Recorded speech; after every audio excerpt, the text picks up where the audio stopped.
Madlab Performance presents The Lab Podcast. Here's your host and chief mad scientist, Dan Gilbert. Hello and welcome everybody to The Lab. I'm here once again with Luke Goldilocks Hillman. As always. And we are really honored to have a special guest today. We have James Bone Crusher Smith, a professional boxer who competed from 1981 to 1999 and was a WBA heavyweight title holder from 1986 to 1987. James, how are you doing today? Hello, how you doing? Oh, excellent, my friend, excellent. It is, like I said, it's an honor to have you on the show, and we are really excited to have you, and thank you so much for coming on. Yeah, absolutely. Thank you very much. It's a pleasure being here. Absolutely. James, how did you get into boxing? Well, it's amazing. Normally, when I was about 6 years old, I was a little crybaby. So it's amazing and ironic that I would end up being a boxer, not only a boxer, but a champion, and end up fighting for the title on a 7-day notice, and then winning the title, first round knockout. 7-day notice. I was suing the great promoter Don King, and he called me up, and he wanted to settle the lawsuit, and he's going to give me the title fight. And then he told me I had 7 days to get ready. Oh my goodness! How did it? Tell us more about how that came about. I was already ready. I was ready. I was ready when I was born. To see, people are already ready. They already have a gift. They got to know what the gift is, and the gift boxing was my gift. You see. And I knocked Witherspoon down 3 times in the first round at Madison Square Garden on HBO, and never before had the heavyweight championship belt changed hands at Madison Square Garden, and it hadn't changed hands before or since then. Oh my goodness, that's insane. So how did the historical thing? Go ahead. Well, so I guess you were obviously, if you got the fight with 7 days notice, you were already fight ready. Was there a fight that you were preparing for before that you were supposed to be in? Or like what happened with that? I was going to fight Mitch Blood Green. I don't know if you know that name, but he's a New York tall guy. He's a guy that Tyson hit and broke his jaw in the street. They did a street fight. But I was supposed to fight him in Fayetteville, North Carolina. The day after, and then it's amazing because what happens is for big fights, you peak and you train just like kind of like running. You peak for distance and you peak for the fight. And it was just a day difference when I was supposed to fight him. And Don King didn't know that. He didn't know any of that, but it's amazing how God worked, and he worked it all out for me. Oh, wow. Right place, right time. And ready. Yeah. That's how you make the most of your opportunities, for sure. When did you start boxing? Like, when did you decide, I'm going to try to make a career of boxing? I was in the Army. I went to college. I was a college graduate. I was the first college graduate to become heavyweight champion of the world, and at Shaw University in Raleigh, North Carolina. And then I spent 3 years as an enlisted person in the Army. And it was in the Army that I realized that actually when I finished in '78, I spent some time with Joe Frazier in Philly, and at that time I sparred with Maurice Frazier, sparred with a lot of champions and soon to be champions. In Michael Spinks is a good one. I just talked to him a little while ago. He called me, and I used to spar with Michael every day. And so I realized then that, I had something because these guys, Olympic champions and different things and all that experience. And I said, if I got a good trainer and he can show me some basic things, because I had the strength, I had the power, and then I could be champion, and that's what I hired Ema Griffith, 6-time world champion, to be my trainer. Oh, wow. Amazing stuff. Yeah. What's Frazier like? What was he like? What was Frazier like when you met him? Joe Frazier? Yeah. Well, he's from South Carolina. He talked a little funny, but he had power in that left hand. And that left hook, yeah, he had power. He counted on that power and that left hook. And you're doing some stuff with Michael Spinks now, right? Yeah, Michael Spinks and Ernie Shaver is my business partners. And I founded the Boxing Legends Hall of Fame back in 2016. I was part of the first class, induction class, and then a couple of years ago, we inducted Michael Spinks and Ernie Shavers. Ernie Shavers went 15 rounds with Muhammad Ali and different guys, different tough guys.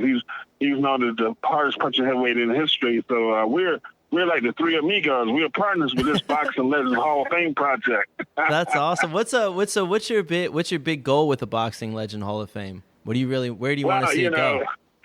Well, we're in a fundraising mode right now, and I'm giving my family, my friends, and my fans a chance to be part of it. You can actually be one of the founders for $100. You can be a founding partner with the Boxing Legend Hall of Fame Fan Club Museum. Oh, and we're coming to a place near you real soon, and we want to thank Shaddock Martial Arts in Sykesville. We're coming to Sykesville on Monday. We'll be there from 6 p.m. to 8 p.m., and we want all the fans, all the people that love boxing, all the people that ever heard of the Bone Crusher, come on out and shake his hand and spend some money with us. We will definitely be there as well, for sure, sir. Let's talk about like your exercise routine. So besides obviously sparring and doing a lot of like combination work and stuff like that, what were some of the things that you did to keep yourself in shape or to get yourself in shape for a fight? Well, I used to stay away from all the bad things, bad food, bad women. I stayed away from all that. I stayed away from it. And so I didn't want to get out of shape and then get back in shape. A lot of Robert and Duran and a lot of the guys, they get, when they weren't training to fight, they get out of shape. I mean, they blow up. Because at that time, because I knew I was starting late. I had my first pro fight at 28, so I started late. So I had to be a good person all the time and stayed in shape. But when I was training for big fights, like training for Mike Tyson, I ran 6 miles a day, 5 days a week. And then I'd come back and I'd sleep. And then I'd go to the gym about 1 o'clock in the afternoon. And we spent about an hour or so in the gym, but it wasn't a long period of time that we trained, but it was intense. We sparred and we hit the speed bag and the heavy bag, jump rope, and it was very focused and very intense. What did you do to make yourself stronger? Did you do anything did you do any weight training or anything like that? No, not really, because I was naturally strong. I grew up on a farm, and we cut wood for heat. You see guys, going out and they chopping wood, and that's just something that for TV. But we did that to stay warm. Yeah, that makes a lot of sense. Were you doing that? Were you doing stuff like that at the time as well? So when you were 28 and starting boxing, were you still on a farm? Yeah. I didn't move away from Magnolia, North Carolina until later on. Let's see, I forget exactly when I moved away, but I was an older guy and I had gone to the Army and different things. So at that time, I just moved away and I just got on the road. I spent some time in Philly, spent some time in Fayetteville and different places, and just preparing myself for the big one. Oh, that's awesome. What when you first had your did you have an amateur career before that? Yeah, I was in the Army after I graduated from Shaw University. I joined the Army, and that's really when I started the amateur boxing. So you got to box in the Army? Yes. Is that when you started to figure out that you were pretty good at this and you were kind of ready to go pro? Well, actually, yeah.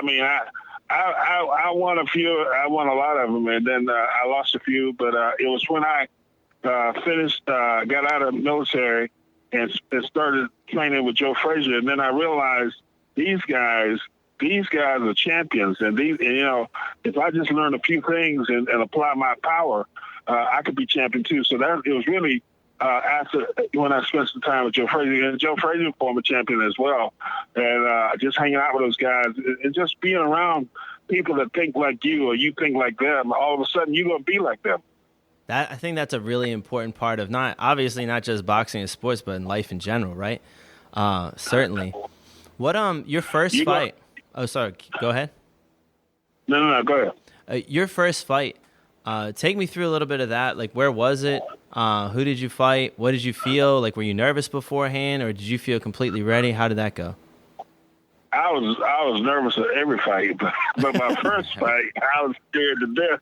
But I had fought a guy named James Broad, and he had won the Olympic trials back in 1980, and he was going to box in the Olympics, but the United States boycotted the Olympics because it was in Russia, and they didn't want to go over there. And I got stopped in the fourth round. It was a 6-round fight. I got stopped. It was in Atlantic City, New Jersey, and ESPN. That was your first fight? Was on ESPN. ESPN. Dang, they didn't ease you into it at all. $300. Dang, they had you go fight the Lions right away. Got knocked out for $300. Come on, man. Oh man. What was your after the fight? What was your takeaway from that? What kept you going, and what made you be like, oh, I still want to pursue this. I want to overcome this. Like, what did you start to do differently? What was your thinking like those things? I mean, I started evaluating the situation. I think that's what people need to do in their life on a regular basis. They need to evaluate. They need to reevaluate. They need to think about what they're doing and thinking about who they're doing it with.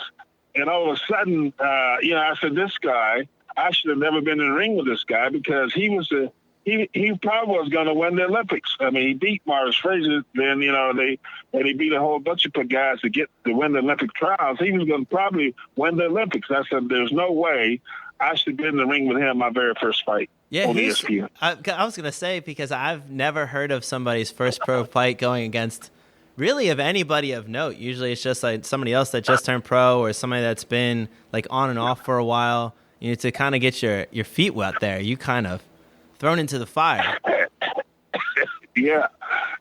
And but I mean, I went 4 strong rounds with him, and I said, just with a little planning and just with a little training and knowing how to breathe and know how to train and breathe and those type things, I said, because I had the size, I had perfect size, and so I said, just to make a few adjustments, I could be the top of this deal.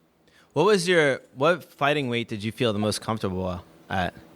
I won the title. I think I was 228. And that's where you felt really comfortable? Yeah, I was strong. Yeah. And when you get a chance, go to Forgotten Warriors #4. It's a musical. It's kind of a highlight of my career. It's about 5 minutes, between 5 and 10 minutes. And it's me versus with Bruno in London, me versus Tyson, me and Larry Holmes. I mean, I fought 3 world champions twice. I fought 10 world champions. 3 of them twice. I saw that you fought.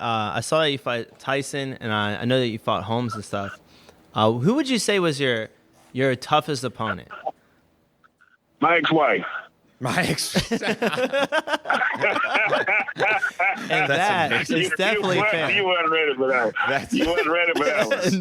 No, you snuck that. Now one. you said opponent. Now if you just said fighter, I couldn't use that. But since you said opponent, I'll use that. Okay. I think that's definitely good to know. I think that's a lot of our toughest opponents for sure. What would you say your toughest boxing opponent in the ring? Mike Tyson. Mike Tyson. What was it like fighting Mike Tyson? I fought Mike Tyson 33 years ago.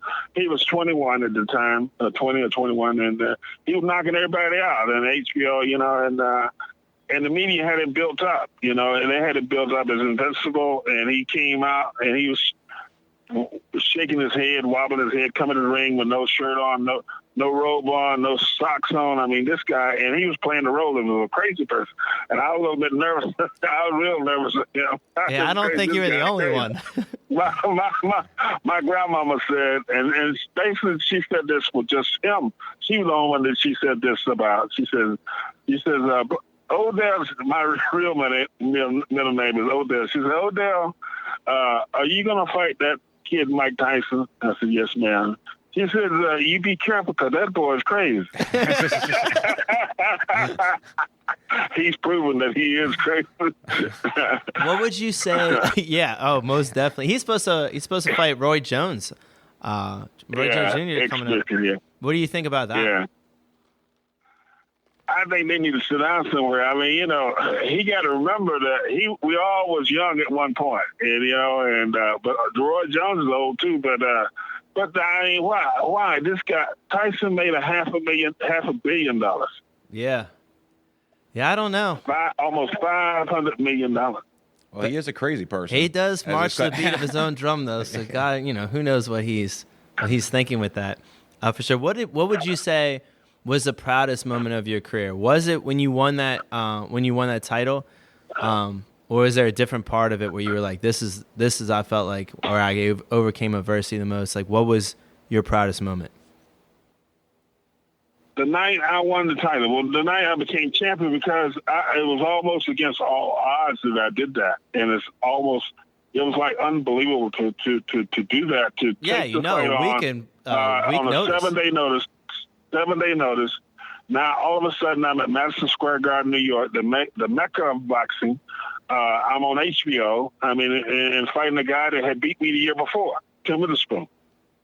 So take us through that. So, like, you going into the ring against him, how did you feel? Is there anything that you did in the 7 days leading up differently than you did for other fights, or was it like, especially mentally? Didn't have time to do anything but fight. Maybe that was better. And I knew that if I didn't jump on him and hit him with my best shot early, that I was going to be in trouble. So basically what I tried to do is take his left ear with my right hand, drive the left ear into the right ear. And if it didn't get all if it didn't get all the way over there, he'd be like Elvis Presley. He'd be all shook up.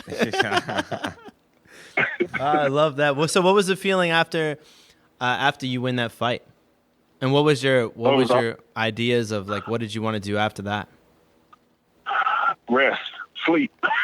It really hit me the next day. I mean, and really, my life changed forever. I mean, my life has never been the same again. I can go places. People, people just want to do things for me. I mean, it's just, and basically what I want to do now is give back. I want to go back to the communities, go back to the people with this RV, with this mobile museum, and let the people appreciate the people, because the people appreciated me.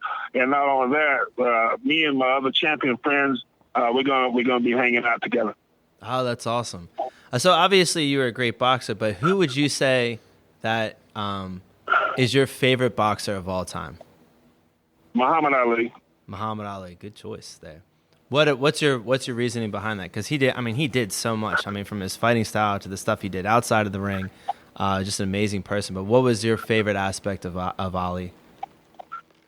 I had a chance to spend a lot of time with him. He used to come to North Carolina a lot, and his people would call me when he was coming to North Carolina, and I got a chance to hang out with him. And not long ago, last year or so, he was married several times.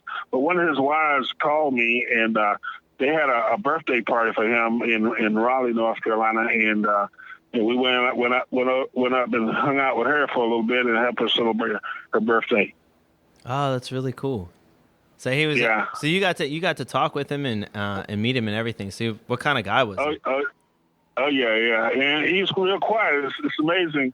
That he was so loud, and that was a show, that was an act, and but in person he was very quiet and mild, and sad in the way. Later on in his life, he was had Parkinson's, and he was shaking and trembling, and it was kind of sad there at the end.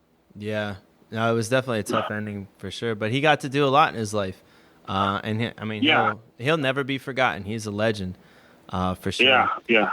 What would you say what was the most difficult part of your career, where you felt like you had to overcome the most adversity? It was like a make or break moment for you.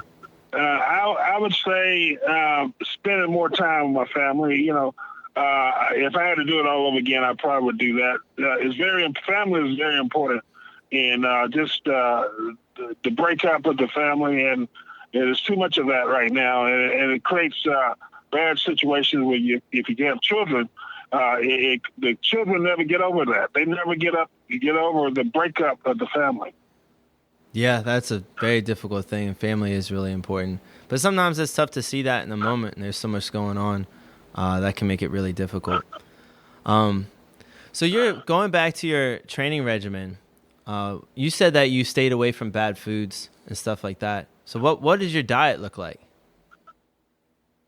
Well, I try to eat vegetables, and I love steak, and I get me a steak now every so often. And then I load up on some pasta right before the fight for extra energy and stuff, but after weigh-in. Vegetables. I said after weigh-in. Yeah. Oh, keep going. So after the weigh-in. After the weigh-in. Yeah. So you loaded up a pasta for energy and stuff. So what else did you do? Just kind of relax, and and just kind of think about the mission in front of me. What would you say? Is there anything that you did specifically to mentally prepare for fights at all? Because I know a lot of people have so many different ways that they do things leading up to a fight, or even right before the fight, before they come out. Is there anything specific that you did like the same every single time that you felt like helped you? Well, I actually, in the bigger fights, I use hypnosis. That's awesome. How did you get into that? I knew a doctor that could do that. And then, yeah. What did, so when he did hypnosis on you, was he like doing hypnosis to calm you, or to like hype you up, or to help you concentrate? What was it specifically for? Yeah, focus and concentration. Yeah, and he'd take me back through some different things. Now that's been so long ago, I don't know exactly what he took me back through. So, but and really, when you wake up, you really not even supposed to remember that. So, I don't know. I don't know. Don't ask me a lot of questions about that, because I'm just saying I use that hypnosis. Yeah. They actually have a lot of studies on hypnosis, and like there's some people that are more apt to getting benefits from it, and then there's some people that can't get any benefits, and there's actually a whole lot of scholarly articles and stuff on it. So it's an interesting discipline for sure. What about so we went over your like your favorite boxer of all time. Who would you call in your career be like your arch nemesis, like your biggest enemy in the ring, where you're just like, man, I need to remove this guy's head as soon as possible? Or did you even have one? Larry Holmes was real good, and he was a real good fighter, and I just couldn't. It was hard for me to get past his jab. I mean, he had one of the best, maybe the best jab ever, and had a hard, strong jab, and he's very good. He learned from Muhammad Ali. They was sparring partners, and he was very good. He was very good. Yeah, he was an incredible. I mean, he was just an incredible natural athlete as well. Yeah, yeah. And then on top of that, being just a great technician and things of that nature, for sure. What would you say was your best skill in the ring? Like, what do you feel like this? Like, this is my skill. I can hang my hat on this. What was it? My straight right hand, looping right hand. Is that the one that made you nickname the Bone Crusher? Yes, sir. Yeah. When did you start getting the nickname the Bone Crusher? Like, was it after a certain fight, or like somebody just came up with it? Like, how'd that work out? Well, people just started saying it because I used to crack ribs, and I used to break jaws and create stitches in a person over an eye, and man, I used to be a wrecking ball. Do you remember the first time you ever knocked somebody out? Huh? Do you remember the first time you ever knocked somebody out? No. What would you say was your best knockout ever that you're most proud of? Where you really laid it to somebody? Tim with the Spoon, 1986. Winning first round knockout, HBO, Madison Square Garden. That's a good time to have your best knockout, for sure. Afterwards, I feel like, especially when, I mean, you see it a lot in sports now. You see it a lot in boxing, really any kind of fighting, but definitely you see it in other sports as well. People can have some really quick rise to fames, and then some struggle to handle it. Some handle it really well, and it's just it's all over the map. How did you handle kind of almost overnight being a world champion? Growing up on a farm and having two loving parents, and that taught me the rights and the wrongs of the grandmother, and that taught me in basic Sunday school and church, and that I just had the basics. And I think a lot of kids now, they don't, because of the single family parents, they don't learn the basics, so they go all the way through life stumbling and falling and getting up and stumbling and falling and getting in trouble and all kinds of stuff because they don't have that basic teachings as a child. I think that's a huge problem, again, not only in sports but in society in general. It's just having that really grounded family structure is just so important. If you could give a young boxer advice right now, what kind of advice would you give him? I would encourage the person to take it serious, take life serious, take boxing serious, because it's serious. I mean, you don't want to go into a fight out of shape because you can get hurt. One punch, you get hurt, get killed, really. And then identify a trainer that you know, love, and trust, and listen to that trainer, and do what the trainers tell you to do. That's great advice, James. Just wrapping up now, do you want to tell us again a little bit more about the Boxing Hall of Fame and some of the stuff that you're doing, some of the stuff that you got your hands in, where you're going to appear, where you want people to see you or anything like that in the future?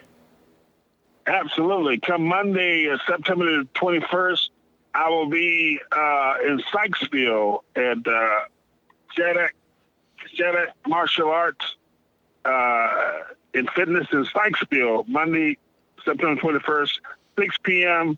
to 8 p.m., and we will be doing a fundraiser. We will have some memorabilia there, and I'll be signing autographs, and people can participate. They can get their name reserved in the Boxing Legends Hall of Fame for the RV, the mobile museum. So you can be in the Hall of Fame, and you don't have to hit anybody. I love that. James, we will see you on Monday, and thank you so much for coming on our podcast. It has been an honor. You've filled our heads with some great information. You have a great life story, and I also think some great advice for not only young boxers everywhere, but young people in general. Thank you very much. It was my pleasure. Absolutely. Luke Hillman, you want to take us away here? Yeah, I hope everyone liked our show today. Please check us out on madlabperformance.com. Check us out also on Instagram and Facebook. Thank you once again, everyone, for coming on to another episode of The Lab.